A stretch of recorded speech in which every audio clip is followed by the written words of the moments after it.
not on his big night. Hard right hand here. from Golovkin. I'm gonna run this back for you. Golovkin defeated Murata earlier today, about 3.5 hours ago, to defend his IBF 160-pound title and to win Murata's WBA Super World title at 160 pounds. The first 4 rounds, you can say 3-1 for Murata. Golovkin seems to have some real issues defending the body, and frankly, I'm going to go ahead and say it. Canelo's supposed to take on Dimitri Bivol May the 7th in the T-Mobile Arena on the Zone about a month from today, actually, literally a month from today. And Bivol is a young, sound, fundamentally sound 175-pound boxer, and there's no catch weight.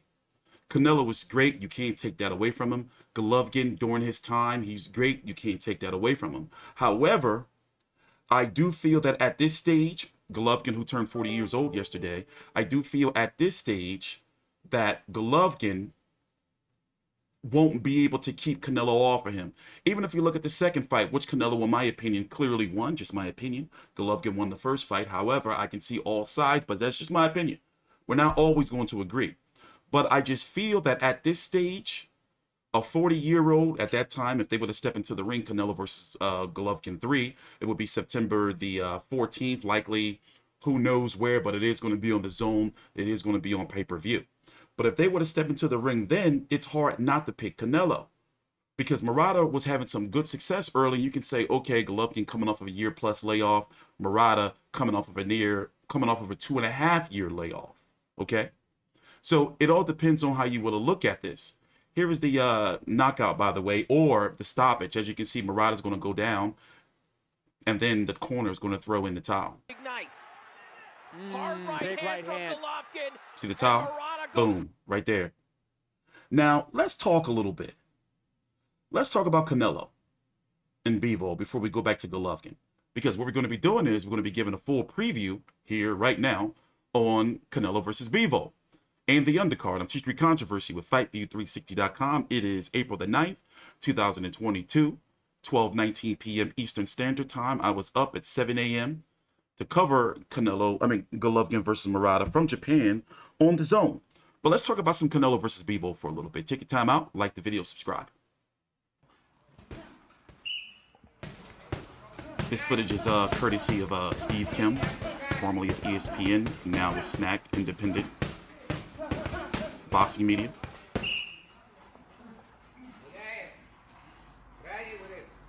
This was last week.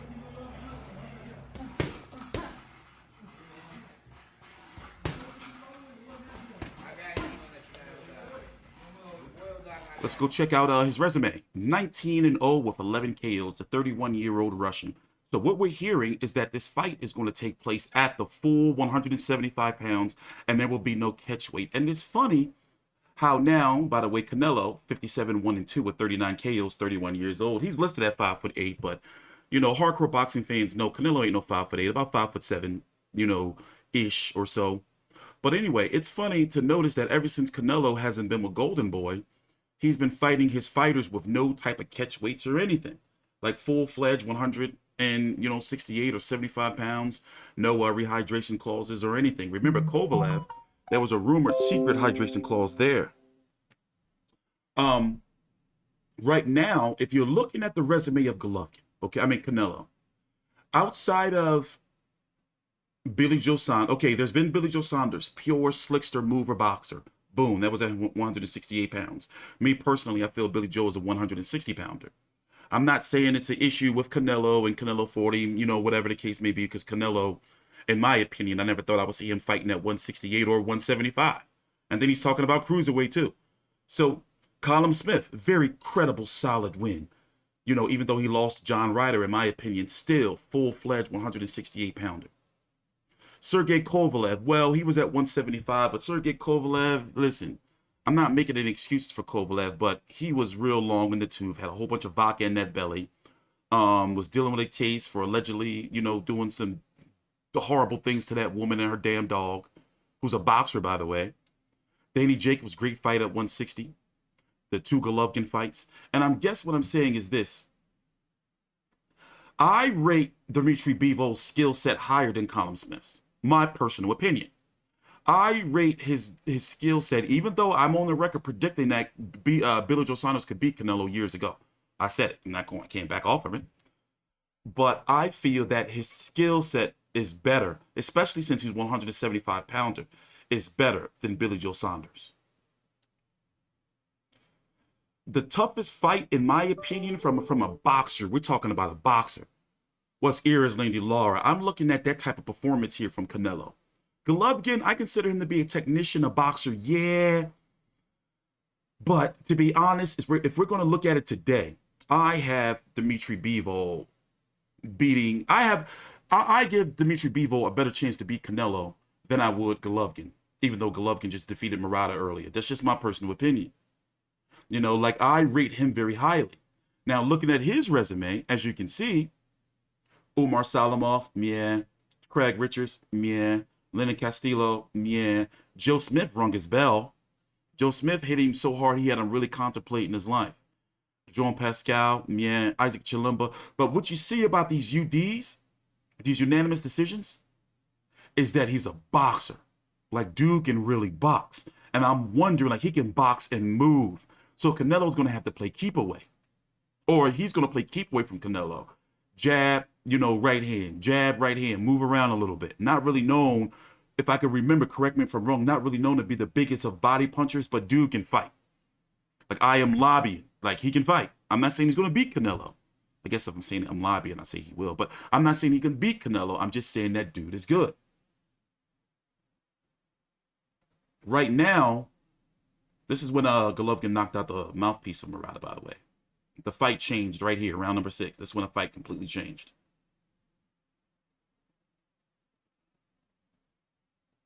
This is when a fight completely changed. Desde mi punto de vista, yo creo que los 3 primeros rounds podrían ser de Murata, los 3 segundos claros, más claros todavía que de Golovkin. Some thought that maybe, include myself when I was covering the fight live, that maybe Golovkin had broke his jaw. Jeez. Anyway, this is the time I say to take your time out, like the video, subscribe. I am T Street Controversy with FightView 360. Follow me on Twitter at T Street Controversy, on Instagram at T Street Controversy. Thanks for watching. We are back full time covering every major fight live. Once again, this footage is courtesy of Steve Kim's Twitter. Go give him a follow. He got a chance to hang out with Dimitri Bivol earlier this week.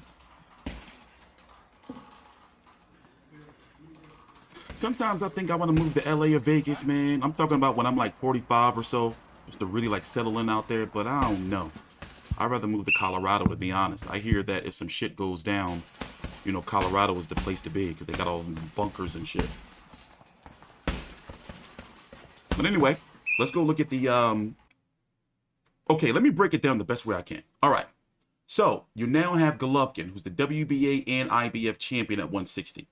Jamal Charlo was supposed to fight Jaime Munguia, but that fell apart because of, I'm blaming Golden Boy, to be honest. Jamal Charlo, I forgot the exact date. Is it in June or is it in May? He's fighting Soluski.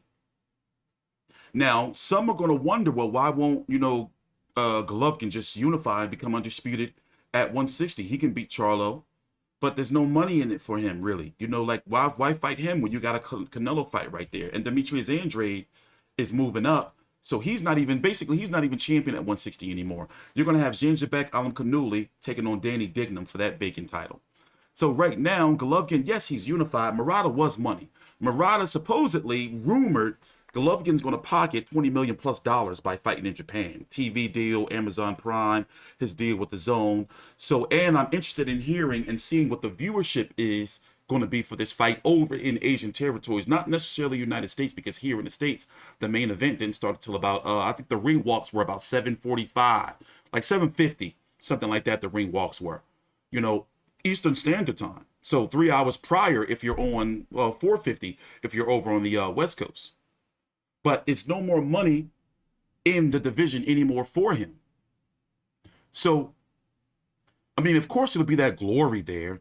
And yeah, I would entertain a Charlo fight. I would entertain, Alan Canuli, Danny Dignam winner. If it's for full-fledged, undisputed, yeah. But at the same time, I want to see him versus Canelo because I think from looking at the way Golovkin looked today, that maybe along with the layoff, his age, because he's been at 160 his whole career, maybe moving to 168 would be a good, would help him out a little bit. But you can't take away the fact that he's 40, and he does take a lot of shots to the face more than he used to. He wasn't known, especially in the Gabriel Rosado fight, he wasn't known to be the most defensively sound fighter.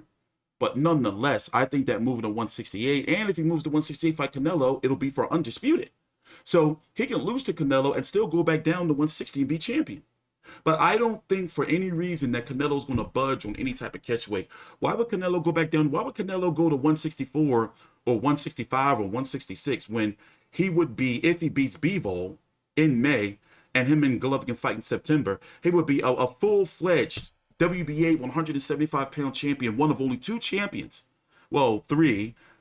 But by September, there should be only 1 because remember, you have Artur Beterbiev, WBC and IBF champion, taking on Joe Smith to be unified for 3 belts in June. So Canelo's going after this belt right here.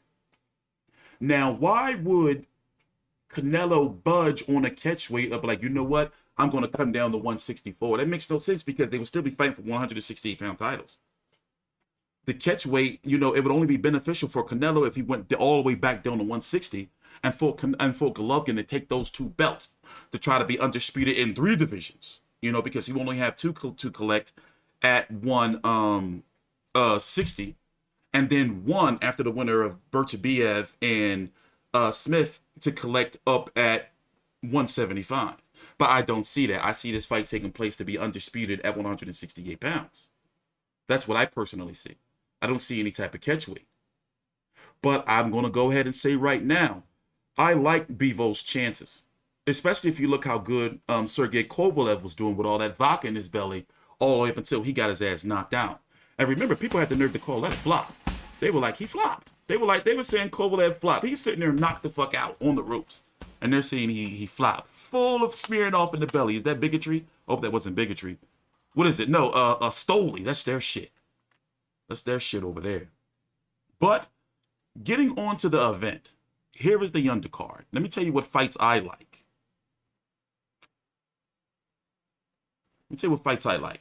Okay, so it's supposed to be, I have a DAZN subscription. I'm paying $22 a month. I could have been paying $10 a month, but I goofed. I may get it free again because I am a DAZN beta tester. Anyway, the point I'm trying to make is this. On DAZN, if you have a DAZN subscription, you're going to be paying $60 for the pay-per-view here in the States. That's it. To watch Canelo versus Bivol in the United States on DAZN, you're going to have to pay $60. Can somebody down below in the comments let me know what the international TV deal is? What's going on down in Mexico? I'm guessing it's going to be on pay-per-view down in Mexico.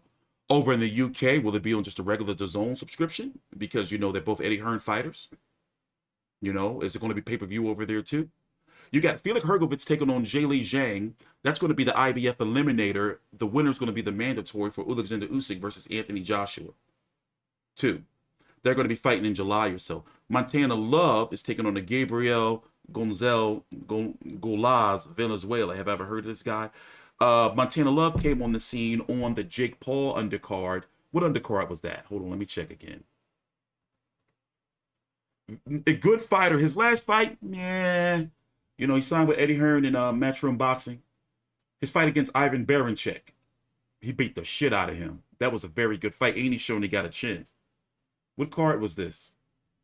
Was this Jake Paul, Tyron Woodley? So he made so that's 2 fights right there of meaning. You got the return of Mark Castro. He got dropped in his last fight. Overall, you see a lot of undefeated fighters. A nice, solid card. If I was to rate the card, B+. B+. And I'm a cynic these days. I can be real jaded. I'm gonna rate it a B+.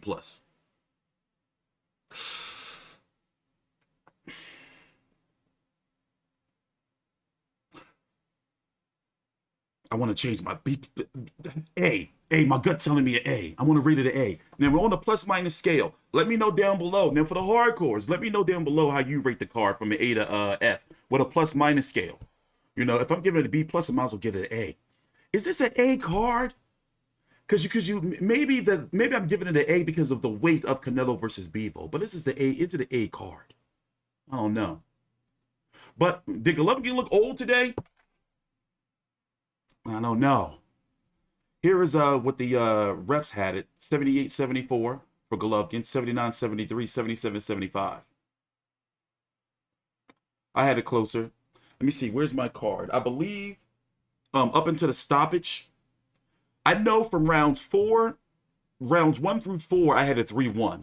And then I had like a clean sweep for Golovkin after that, maybe giving Murata a round in between before he got stopped. But it seems as though once Murata got that mouthpiece knocked out, he just was a totally different fighter. And then once he started chilling on the ropes more, you know, I was like, he was done. But if I think that if Bivol beats Canelo, he will beat Canelo off of boxing and moving. You know, like moving, like boxing and giving him a boxing lesson. You know, making him eat the jab and Canelo not being able to get to the body. However, Canelo versus Golovkin, ew, why would they put that up there? BoxRec, what is up with you, you animals? I'm concerned about body shots for Canelo, meaning body shots against Golovkin. I think that Canelo can beat him to the body. You know, you've noticed since Canelo, more fighters. What's his dog doing? You notice since Canelo, more fighters are going to the body. Even Derevyanchenko, buddy, no, move. Even Derevyanchenko hurt him. Let me pull up that clip real quick. Once again, take your time out, like the video, subscribe, follow me on Twitter at @T3Controversy. Let me pull up that clip of Derevyanchenko again. Here I found it. His offense is just tight, sir. Now, this is the first time I've ever seen Golovkin, and I pretty much, all the fights that are available on YouTube and are available on the internet, I've seen of Golovkin's. And you've never seen him take something like this and get on a retreat to the point where you see a little slight buckle there. And the referee kind of saves him because Golovkin bumps into the referee. And the referee calls a low blow. His offense is just tight, Sergio. Look at that. And hard shot to the body. Golovkin is wobbled. Golovkin looks hurt. You see? You know? One more time. And I don't know if he can take this from Canelo because Canelo's going to be consistent with it. 2-3 rounds. His offense is just tight, Sergio. Look at that. And hard shot to the body. Golovkin is wobbled. Golovkin looks hurt. Golovkin's hurt to the body. You know? I guess we'll have to see, right? What did I miss? Let's see. We talked about 168-pound division. By the way, David Benavidez will be taking on David Lemieux. That's going to be on May the 14th. Do not be surprised. No, that's not May the 14th. What date is that? It's in May. Don't be surprised if the winner of that is elevated to champion and Canelo be made franchise champion. You know, so the winner of Canelo versus Golovkin will be franchise champion. Therefore, further screwing David Benavidez. Zach Parker and Demetrius Andrade are facing to be the WBO mandatory for Canelo. So Demetrius Andrade chasing Canelo to another division. Now that's going to be 3 divisions he chased him to. May have to chase him to all the way to cruiserweight. Caleb Plant, who Canelo stopped in the last fight. Let me tell you something. I've never been really high on Caleb Plant. You know, Caleb Plant is not. I'm not saying he's not a good fighter, but it's been a lot of smoke and mirrors in the lead up. He's a very confident dude too. I guess if he heard this, he wouldn't like this. But it was a lot of smoke and mirrors in his build up to the fight. And frankly, the fight wasn't because it was Caleb Plant. It was because of the belt that Caleb Plant had. But he's rumored to be taking on Anthony Durrell. Canelo, if he beats Bivol and then beats Golovkin in September, if he can't get the winner of Bivol, the winner of Bociansku and Joe Smith, then there's heavy talks that he will be fighting John Ryder in the UK. Heavy rumors he will be fighting John Ryder in the UK. And then going after Undisputed at 175 against Bociansku, Joe Smith winner in May. Now, this is, of course, if Canelo keeps winning. Now, if Canelo was to lose to Golovkin, obviously there would be a rematch. And if Canelo was to lose to Bivol, obviously there would be a rematch. So, you know, I think that, you know, doesn't need to be said. But yeah, man, Canelo's a special dude. Jaime Munguia, Danny Jacobs are supposed to be in talks for a catchweight fight above 160 pounds. Chris Eubank Jr. In talks to fight Kell Brook. Apparently, rumors are they worked out a weight. And yeah, that's pretty much it. That's pretty much it. Those are the movers and players in the 175 pound, 160 to 175. You know, really disappointing what happened to Jamal Charlo and Jaime Munguia. I really, really wanted that fight, and I'm really not too high on Jaime Munguia versus Danny Jacobs. But Canelo's the man. If Canelo beats Bivol, that is it. I'm sorry. He is very close to passing Floyd Mayweather in legacy, bro. You know, being undefeated isn't about everything. And I'm sorry. Like, I'm going to say it. Y'all don't have to like it. That's my opinion. But if dude keeps doing what he's doing, he's going to go down with a career better than Mayweather's. And he's only 31. And he's fighting the fighters that we wanted him to fight. Even though I was really pissed off at Canelo about, you know, how he fought Miguel Cotto, then dropped the belt and fought Chavez Jr. at 164.5. He went all the way. No, wait, didn't he go all the way back down? Let me go check real quick. It was some monkey business going on right here, and I was real pissed off at Canelo. Okay, so remember, he made his old weight division. The 155 Canelo weight division started because he couldn't make weight, the 154 for the Angulo fight. Go back and watch the weigh-in. So they changed the weight to 155 like the day of, and the contract the day of or the day before the fight. And that's how Canelo weight was born. He fought Erislandy Lara at Canelo weight. James Kirkland at Canelo weight. Miguel Cotto for the WBC title. Miguel Cotto's run at 160 was all smoke and mirrors. I hated it. For the 160-pound title at Canelo weight. Fought Amir Khan, defended that middleweight title against Amir Khan at Canelo weight. And then when it was time for him to fight Golovkin, it was like, nah. You know, and I remember, didn't Miguel Cotto have to pay step-aside money to Golovkin and then try to burn the WBC or something? Some old shenanigans happened there. And then he was like, nah, I'm too small for 160. He got butt-ass naked on the scale to fight Liam Smith at 154 to make that 154. Then fought Chavez Jr. at 164.5. I never heard of a 0.5 catchweight before. Then finally fought Golovkin. I was pissed at him for that. You know, I was pissed at him. You know, moved to 168, tested the waters against Rocky Felding, moved back down to 160, copped the belt off of Daniel Jacobs. You know, moved up to 175, fought Sergey Kovalev.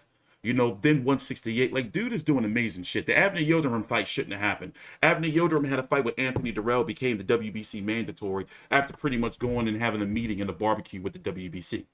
Bro. By the way, WBC channel powered by the Vive Network down below in the description box. Check your time out. Like the video, subscribe, teach through controversy with Fight View 360. But back to Dimitri Bivol, though. Dimitri Bivol definitely has more pop and a better overall skilled fighter than Caleb Plant. My personal opinion. I'm wondering how many pay-per-view buys this is going to do. Now, if you don't know, you can get the Zone, and you can buy the Zone broadcast through your cable subscriber. I do know for Verizon Fios and for Xfinity, you can buy these pay-per-views through your cable subscriber. But I'm wondering how many pay-per-view buys this is going to do in the States. Canelo Plant, that was undisputed. Okay, boom. They had the big powerhouse Showtime, CBS, Viacom, Paramount behind it. Okay, boom. But with the Zone, what does this do?